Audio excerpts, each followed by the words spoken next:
औद्योगिकरण का युग पे चर्चा करेंगे। तो चलिए दोस्तों, शुरुआत करते हैं हम इसके भाग 2 से। हम देखते हैं कि इस वीडियो में हम क्या चर्चा करेंगे।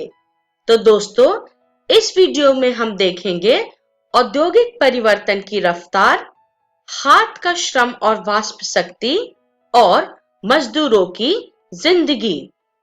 तो चलिए दोस्तों, अब हम आगे बढ़ते हैं और शुरुआत करते हैं औद्योगिक परिवर्तन की रफ्तार से। दोस्तों, जब भी हम बात करते हैं औद्योगिक परिवर्तन की रफ्तार से, तो हमारे दिमाग में यह प्रश्न जरूर उठता है कि औद्योगिकरण की प्रक्रिया कितनी तेज थी और क्या औद्योगिकीकरण का मतलब सिर्फ फैक्ट्री उद्योग के विकास से ही था या कुछ और। तो चलिए इन सभी प्रश्नों का उत्तर हम ढूंढने की कोशिश करते हैं। दोस्तों, शुरुआत करते हैं हम पहले दौर से, अर्थात ब्रिटेन में कपास और धातु उद्योग से। दोस्तों, चलिए शुरुआत करते हैं कपास उद्योग से। दोस्तों, सूती उद्योग और कपास उद्योग ब्रिटेन की सबसे फलते फूलते उद्योगों में से थे।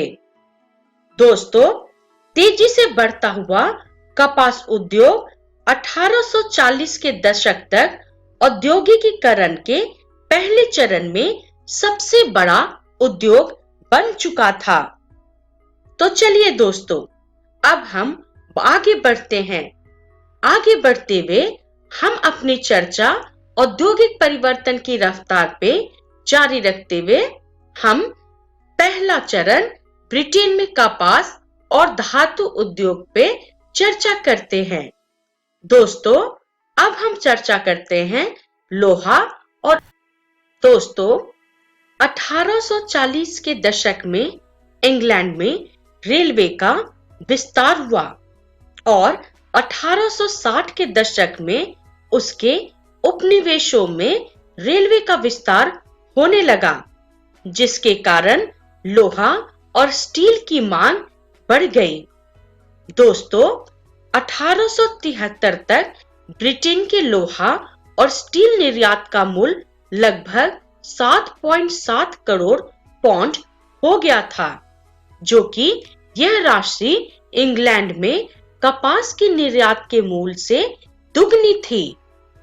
तो चलिए दोस्तों, अब हम आगे बढ़ते हैं।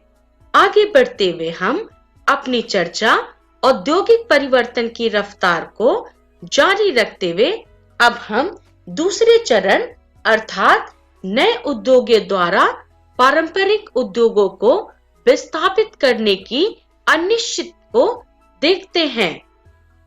दोस्तों, 19वीं सदी के आखिर में तकनीकी रूप से विकसित औद्योगिक क्षेत्र में काम करने वालों मजदूरों की संख्या कुल मजदूरों के 20% से ज्यादा नहीं थी, अर्थात 20% से भी कम थी।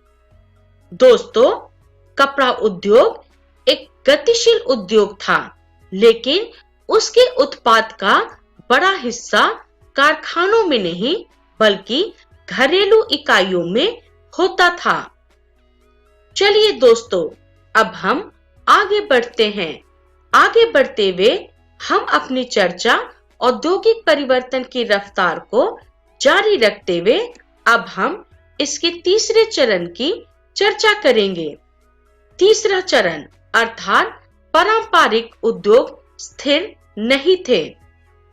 दोस्तों, इस चरण में परंपरागत उद्योग में परिवर्तन की गति भाप से चलने वाले सूती और धातु उद्योग से तय नहीं हो सकती थी, लेकिन यह परंपरागत उद्योग पूरी तरह से ठहराव की अवस्था में भी नहीं थे। दोस्तों, खाद्य प्रसंस्करण, निर्माण, पॉटरी, कांच का काम, चर्म शोधन, फर्नीचर और औजारों के उत्पादन जैसे बहुत सारे गैर मशीनीय क्षेत्रों में जो तरक्की हो रही थी, वह मुख्य रूप से साधारण और छोटे छोटे आविष्कारों का ही परिणाम था। तो चलिए दोस्तों, अब हम आगे बढ़ते हैं। आगे बढ़ते हुए हम अपनी चर्चा औद्योगिक परिवर्तन की रफ्तार को जारी रखेंगे और अब हम चौथे चरण की चर्चा करेंगे, अर्थात प्रौद्योगिक बदलाव की गति धीमी थी। दोस्तों, इस समय प्रौद्योगिक बदलाव की गति धीमी थी। औद्योगिक परिदृश्य पे ये बदलाव नाटकीय तेजी से नहीं फैले। दोस्तों, नई तकनीक महंगी थी। सौदागर और व्यापारी उसका इस्तेमाल बहुत सावधानी पूर्वक करते थे। दोस्तों, मशीनें अक्सर खराब हो जाया करती थी और उनके मरम्मत पे काफी खर्चा होता था, जिसके कारण हम ये कह सकते हैं कि वो मशीनें इतनी अच्छी नहीं थी जितना उनके आविष्कारों और निर्माताओं का दावा था। चलिए दोस्तों, अब हम आगे बढ़ते हैं। आगे बढ़ते हुए हम अपनी चर्चा औद्योगिक परिवर्तन की रफ्तार को जारी रखते हैं। दोस्तों, अब हम चर्चा करेंगे जेम्स वॉट की स्टीम इंजन पे। दोस्तों, स्टीम इंजन न्यूकॉमन के द्वारा निर्मित किया गया था और जेम्स वॉट ने न्यूकॉमन के द्वारा बनाए गए भाप के इंजन में सुधार किए और 1871 में नए इंजन का पेटेंट करा लिया। दोस्तों, इस मॉडल का उत्पादन उनके दोस्त उद्योगपति मैथ्यू बोल्टन ने किया, पर सालों तक उन्हें कोई खरीदार नहीं मिला। दोस्तों, 19वीं सदी के शुरुआत तक पूरे इंग्लैंड में भाप के सिर्फ 321 इंजन ही थे। चलिए दोस्तों, अब हम आगे बढ़ते हैं। आगे बढ़ते हुए हम अपनी चर्चा औद्योगिक परिवर्तन की रफ्तार पे जारी रखते हैं। दोस्तों, हम चर्चा कर रहे हैं जेम्स वॉट के द्वारा बनाई गई स्टीम इंजन। दोस्तों, जैसा कि हम पहले चर्चा कर चुके हैं कि 19वीं सदी की शुरुआत में पूरे इंग्लैंड में सिर्फ 321 भाप इंजन थे। तो दोस्तों, इन 321 में से 80 कॉटन इंडस्ट्री में, 9 ऊन इंडस्ट्री में और बाकी इंजन माइनिंग, कैनाल और लोहे के काम में आते थे। दोस्तों, 19वीं शताब्दी के बाद किसी भी अन्य उद्योगों में भाप इंजन का उपयोग नहीं किया गया, यानी मजदूरों के उत्पादन की क्षमता को कई गुना बढ़ाने की संभावना वाली सबसे शक्तिशाली प्रौद्योगिकी को अपनाने में भी उद्योगपति बहुत हिचकिचा रहे थे। चलिए दोस्तों, अब हम आगे बढ़ते हैं। आगे बढ़ते हुए अब हम चर्चा करेंगे हाथ का श्रम और वाष्म शक्ति पे। दोस्तों, सबसे पहले देखते हैं हम मानव श्रम के बारे में। दोस्तों, जैसा कि हम जानते हैं, विक्टोरियन ब्रिटेन में मानव श्रम की कोई कमी नहीं थी, क्योंकि गरीब किसान और बेकार लोग शहर की ओर श्रम की तलाश में चले जाते थे और जब तक कोई काम ना मिले वो वहां इंतजार करते थे। दोस्तों, इस समय श्रम की मात्रा बहुत ज्यादा थी, जिसके कारण मजदूरी कम थी। दोस्तों, इस समय श्रमिकों को उच्च मजदूरी नहीं मिल पाती थी, क्योंकि काम करने वालों की कोई कमी नहीं थी। चलिए दोस्तों, अब हम आगे बढ़ते हैं। आगे बढ़ते हुए हम हाथ का श्रम और वाष्म शक्ति पे चर्चा को जारी रखते हैं। हम बात कर रहे हैं मानव श्रम की। दोस्तों, अब हम देखते हैं कि मौसम के हिसाब से कैसे मानव श्रम घटते और बढ़ते रहता था।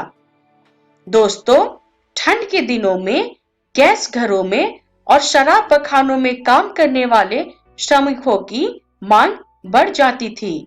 वहीं पे बुक बाइंडर और प्रिंटर की मांग क्रिसमस टाइम में बढ़ती थी। दोस्तों, जहाजों की मरम्मत, उनकी सजावट करने वाले मजदूरों की मांग सर्दियों में बढ़ती थी। दोस्तों, मौसम के साथ बदलते उद्योग में उद्योगपति मशीनों की जगह पे मजदूरों को ही काम पे रखना पसंद करते थे। चलिए दोस्तों, अब हम आगे बढ़ते हैं। आगे बढ़ते हुए हाथ का श्रम और वाष्म शक्ति पे चर्चा को जारी रखते हुए अब हम देखते हैं हाथ से बने श्रम वर्सेस मशीन से बने सामानों की मांग पे। दोस्तों, इस समय बहुत सारे उत्पाद केवल हाथों से ही किए जाते थे। मशीनों का इस्तेमाल उस उत्पादन के लिए होता था जिसमें एक जैसे ही सामान बहुत मात्रा में बनाना हो। दोस्तों, इस समय जटिल सुंदर डिजाइन और विशिष्ट आकार की मांग बढ़ गई थी। जैसे कि हम देख सकते हैं कि मध्य 19वीं शताब्दी में ब्रिटेन में 500 किस्मों की हथौड़े और 45 किस्मों की कुल्हाड़ी बनाई जा रही थी, जिसके लिए मशीन नहीं बल्कि निपुणता की जरूरत थी। चलिए दोस्तों, अब हम आगे बढ़ते हैं। आगे बढ़ते हुए हम हाथ के श्रम और वाष्प की शक्ति पे चर्चा को जारी रखते हुए हाथ से बने अच्छे सामान वर्सेस मशीन से बने सामानों की मांग पे चर्चा करेंगे।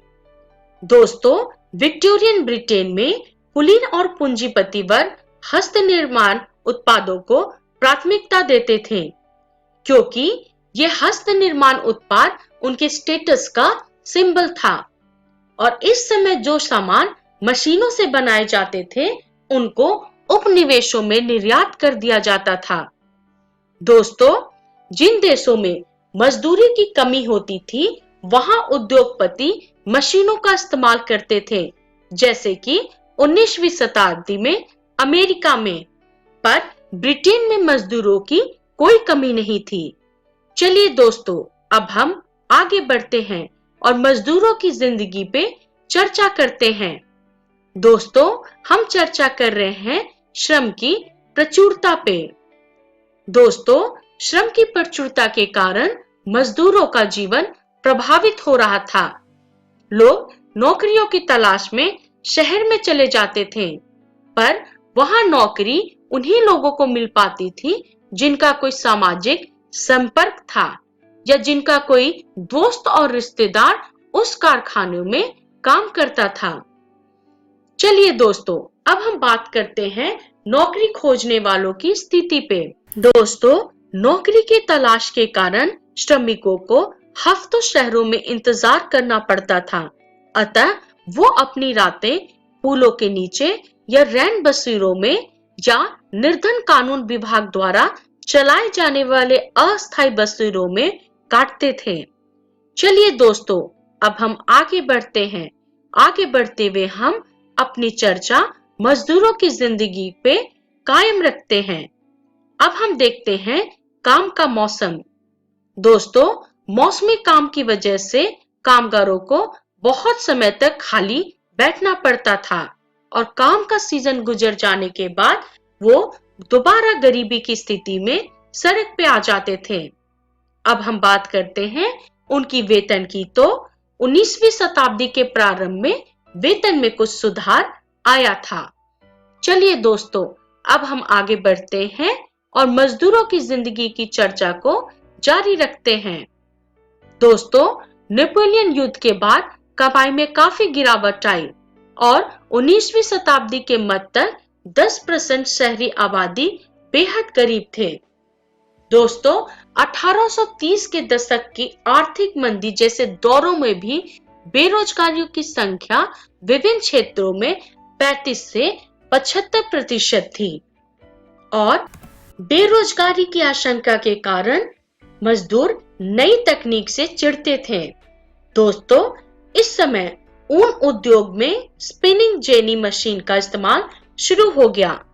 चलिए दोस्तों, अब हम आगे बढ़ते हैं।